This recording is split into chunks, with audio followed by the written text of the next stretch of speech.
nuyu na leen bu baax fan gudd ànd ak wér sutura ak barke jàmmi àdduna ak àllaaxira yal nañu ko yàlla boole defal. ñu baal ma nag ci kàddu yi mais ban xeetu ñàkk fayda la sénégalais yi wan gouvernement président Macky Sall ba ñu mën ñu yépp à ce niveau. démb Mame Mbaye Niang invité la woon bu Sen TV émission bi mi ngi diire 1h05 mais yàlla xam na ni émission bi yëpp mënoon na nekk 5 minutes doyoon na ci émission bi borom xel yi nag laay waxal borom xel yi laa soxla de. bon xam nga commentaire bi ma ci def mooy ce que avocat boo xam ni tu t'es dispensé du droit mooy yow da ngaa jël droit yoon teg na le avocat boo xam ni da ngaa jël yoon teg na le di wax sa xalaat ak di pexe kooku mooy wax. man jàpp naa ni moom amul ay avocat ay militant la am. parce que li ñuy wax lépp du waxee droit. bii moo gën a woyof garaawul parce que bii xëy na avocat yi rek lay waxal gis na ni ay militant kese lañu lim ci wax leer na mais dafa am yu gën a garaaw comme ni ma ko waxee sànq mooy ci biir kàddoom nga settantal ko da nga yëg ni kii amul nawle ci réew mi c'est-à-dire dafa amul nawle ci réew mi ku mooy Macky Sall dafa joxul sénégalais yi considération dafa joxul lenn lu sénégalais yi am luy aar seen réew ci institution ak lu mën a doon considération suñu 29 milliards nag ñun ñoo doon wax ni leerul parce que xëy nañu dig ñu ay product ba ñu def ci suñu xaalis mu am lu ci dalul suñu xel mais da ngay ni déglu moom lim ñu ci mën a tontu moom ci guddi yi lim ñu ci mën a tontu te après dina ko firndeel. mais monsieur le ministre si ma mënul déggoo ak yow mooy le fait que yow nga nekkoon ministre de la jeunesse à l'époque te programme Prodac bi dépendre ci ministère de la jeunesse kon nag la ñu fay def yow sax da nga ko war a saytu parce que yow yaay personne morale bi nekk ci ministère bi nekk le ministre. mais man maa ko njëkk a saytu. parce que man maa bind ministre des finances bi dans temps bi ñu ko kaay xool. loolu kay ñëpp wax nañ ko. man maa bind. ne ko kaay saytu ko. kon kay. biñ ko saytoo. xaw ma lijjantiwuma ko. mais fi mu mujj. kon Mame Mbaye Niang nee na bépp sénégalais bu bëgg a xam fu suñu 29 milliards nekk nañu wut ku ñu ko laaji nañu wut ku ko leerali ji mais moom bu ko ci kenn dugal parce que lijjantiwu ko loolu moom leer na ci biir waxam yaakaar naa foofu xanaa jurul sori ñu avancé des na. nee naa la. ñoom dañoo jël yoon teg na leen. et dinaa la wax li tax man la dañoo jël yoon teg na leen. loolu la est-ce que dinañu gagné man aussi dama lay laaj c'est-à-dire bu ñu jëloon yoon teg na leen. est-ce que dinañuy am dëgg ci les tribunaux yi ñu jot a dem. moom laa lay expliquer. d'accord boo ma dégloo rek di nga xam. man ay fait laa lay wax. ay charte laa lay wax. yoon laa lay wax. donte duma avocat. moom kon cela veut dire que kon waxatul rek avocat Ousmane Sonko yi kon juge yi dugg nañ ci. mais nee na ñoom li ñuy doxal nekkul yoon cela veut dire que kon moom juge yi xamuñu dara juge yi xamuñu yoon juge yi li ñu àtte du yoon Saaba Si Faye bu Ziguinchor bi njëkk a àtte ak Ousmane Racine Thion bu tribunal grande instance de Dakar bi àttewaat ñoom ñaar ñëpp li ñu àtte nekkul yoon lii Mame Mbaye Niang leer na ci biir waxam borom xel yi nag laay waxal de lii dafa leer ci biir waxam léegi nag Mame Mbaye Niang kon fi mu toll nii li mu gëm mooy ñun suñu justice bi magistrature bi magistrat yi nga xam ne ñoo ci nekk di àtte victoire yi ñu ci joxee gum yépp li ñuy def teguñu ko ci yoon kon teguñu ko ci xam-xam kon mooy xamuñu dara rek moom loolu la gëm. kon moom ak kan moo ko gëm kon est-ce que moom rek moo ko gëm non am moom gëm na loolu mais am na keneen ku ko gëmit ku dul moom mooy kim bokkal gëm-gëm parce que li olof waxoon mooy taxaw naar bu ndaw bi lu mu wax ci naar bu mag bi la ko déggee te moom relation bi muy xëccu digganteem ak waa ji moo lay mën a may nga mën a bàyyi xel ni moom lii muy wax nii amaana boo demoon diglu ji waa ji loolu lay wax lu jar a bàyyi xel la. te jeexagul nañ leen avancé waat déglu ci Mame Mbaye Niang pareegul ak sénégalais yi de. bam ne bokkatuma ci la rangé pratiquement sama bagage ci politique. daan ni xaaral rek daan ni kii ma àndal day dem man tànn naa ni buy dem du ma fi bàyyi. waaw loolu répété nga ko sànq.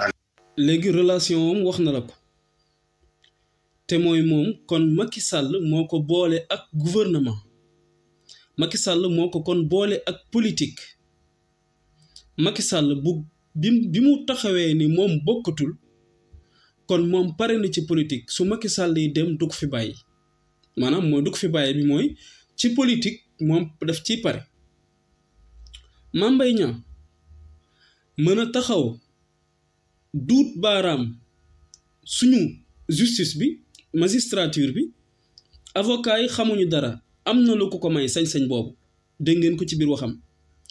Mame Mbaye Niang suñu 29 milliards lijjantee guñ ko ak moom donte accepté na ni boobu moom munu ci woon bañ a dégg turam parce que moom la fekkoon mu yor ministère de la jeunesse kon loxo man ci rapport sax moom moo ko deflu ana xaalis bi li mu wax leer na mooy moom yoonam nekku ci muy ñaareel bi Mame Mbaye Niang yemu ci ànd na ak président Macky Sall diiran bi mu ànd ak moom bëgg ñu wax ci lu leer ci ñun ñu déggee ci ne su Macky Sall paree ci gouvernement moom pare na ci day dem la wax cela veut dire que kon yee nekk ci ginnaawam yëpp ñun ñoo nekk di ko lijjanti ñun la soxal ñun la ñor mais moom ñuru ko moom c'est-à-dire moom tey liñ ko gëmloo tey xamu kan moo ko gëmloo nag mais fi mu toog moom ci gëm-gëm bi mu toog mooy dafa garanti boppam ci jaar-jaaram ak sénégalais yi ci gouvernement président Macky Sall li ci xew lépp loolu lépp da koy buub sànni mbalit ma continuer viom te loolu dafay gën a leeraat ci waxam ji ma indiwaat ci kanam nañ leen ko déglu jiwaat. xam nga contrairement aux autres. man politique du sama métier. ok man damaa am métier. damaa am liggéey. procès waa jii nii li tax ma ciy sonn c'est parce que sama mbébét dem liggéey bitim réew la. xam nga kon leer na moom dafa am garantie kan moo ko jox garantie bi moom moo ko xam mais nag kenn rek lañ ko xamal koo xam ni moom toujours mi ngi doon dëggal diggante ak moom mais moom am na garantie bu ko may mu taxaw défier tous les sénégalais ci liñ ko fi dénkoon te Macky Sall joxoon ko ci xaalis buñ koy jiiñ muy 29 milliards yamu ci wëlbatikuwaat mën a taxaw pour wane ni non seulement avocat yi nga xam ni ñoom tey maître ku toll na maître Ciré Clédor Ly bul tudd keneen mu yóbbaale ñëpp géew ñoom ñëpp nga taxaw tudde leen ay militants ni ñoom xamuñu dara loolu boo ci yemoon amul problème avocat la nga dem songu justice dem ca suñu juge yi magistrature bi nga songu leen nga ni ñoom ñëpp li ñuy def teguñu ko ci droit wëlbatikuwaat xaalis ba nga xam ni moom la ñu bëggoon lijjanteeg yow nga ne kooku yow sa yoon nekku ci wëlbatikuwaat ni kenn moo la fi bàyyi woon muy président Macky Sall moom bu jeexalee yow jeex na cela veut dire que kon moom li ko indi woon ci Macky Sall réglé na ko su paree xam nga lu mu la bëgg xamal mooy amul ci réew mi nawle bu mooy Macky Sall même liggéey sax du ko fi defee nañ leen avancer nag ci le cadre bi nga xam ni tey moom la ñu war a songu ji moom ngeen déglu position Mame Mbaye Niang pour mu gën a garanti moom Mame Mbaye Niang moom bët bi muy xoolee Sénégalais yi. comme élection inclusive nga woote. waaw léegi ñu am nañu am leen woowoon waxtaan ñoo xamante ne waa donc ku accepté wul yow déedéet soxna si xoolal Mame Mbaye ce que vous dites c'est grave. muy leer ku demul woon dialogue doo bokk